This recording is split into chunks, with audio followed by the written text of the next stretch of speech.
si on regarde un peu dans le rétroviseur, 2009 était plus technique que finalement sportif. On a été tous très frustrés de ne pas avoir fait le record de l'Atlantique et puis d'avoir manqué un peu de compétition.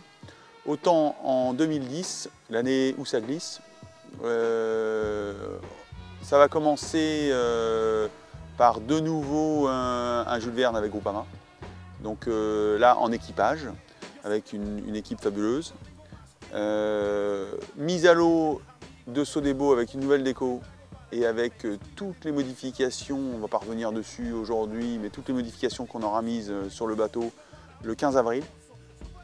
Des essais à la Trinité-sur-Mer jusqu'au 1er mai.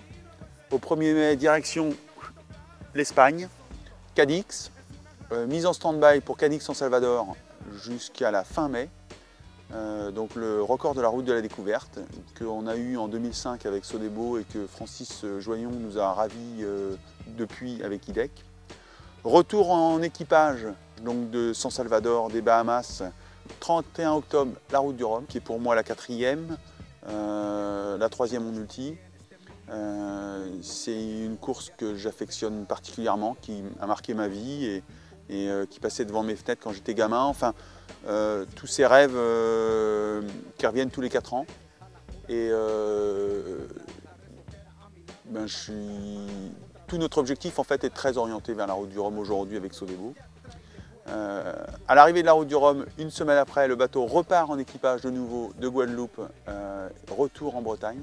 Et là, de nouveau, mise en conformité et en configuration du bateau pour retenter un tour du monde en solitaire autour du monde entre l'année 2010 et l'année 2011. Donc on sera à cheval déjà. On est déjà en train de parler de 2011. On a 70 000 milles au compteur avec ce bateau, donc on a du recul et je crois qu'on savait exactement ce qu'on pouvait améliorer, modifier. Et en fait, dans l'idée de cette route du Rhum, mais aussi de refaire un tour du monde, il était hors des questions de repartir au tour du monde, par exemple, avec un bateau qui soit exactement pareil et d'être de nouveau tributaire des conditions météo pour éventuellement battre ou pas battre le record. Ici, actuellement, ici, il n'y a absolument rien. Donc il y a, comme on voit, c'est le flotteur. Bientôt, on va avoir des foils courbes qui vont venir traverser le flotteur, donc des foils courbes que l'on peut retirer du bateau, que l'on peut lever, que l'on peut descendre. Donc pour tout ça, il faut des systèmes, c'est-à-dire qu'à l'intérieur, il va falloir mettre tout un carré, tout un rectangle qui va servir de puits pour le foil. Il va permettre tout un mécanisme qui va permettre de monter et descendre le foil. Il va falloir des bouts qui aillent ensuite au cockpit pour pouvoir contrôler le foil. Donc tout ça, c'est beaucoup de travaux. Pour aussi, on en attend beaucoup de performances. On sait que le gain avec les foils est vraiment significatif. On sait très bien que là, en vitesse de pointe, on gagnera largement 5 nœuds. Alors 5 nœuds sur un tel bateau, ça commence à être beaucoup. Aujourd'hui, de ce qu'on peut extrapoler des vitesses qu'on devrait pouvoir atteindre avec les foils notamment, mais avec le reste aussi, avec les mêmes conditions météo, par exemple, on estime qu'on peut descendre au moins de 2 jours le record. Ça veut dire qu'avec les mêmes conditions défavorables, on pourrait aujourd'hui être dans les temps de Francis Joyon. Donc c'est aussi dans cette satisfaction de faire mieux en étant rationnel et pas toujours de se dire les records comme les compétitions, ça va dépendre du facteur chance ou ça va dépendre du facteur météo. C'était d'être aussi un peu maître de son destin. Depuis 10 ans, il y en a qui doutent, il y en a qui,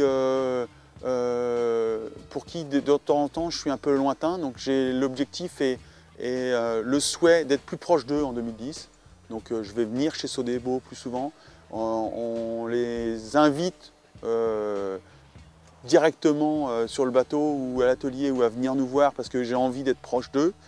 Et j'ai envie de leur dire que plus que jamais, j'ai envie que cette année 2010, ça nous rapproche pour construire ensemble ce qu'on a commencé à bâtir il y a 10 ans et dont on peut être fiers les uns comme les autres. C'est vrai qu'il n'y a pas eu que des succès pour le bateau, mais globalement, ce qu'on a construit tous ensemble, ça a de la gueule. Donc une route du Rhum en point de mire, un nouveau tour du monde à la suite, je trouve ça quand même assez enthousiasmant pour tout le monde.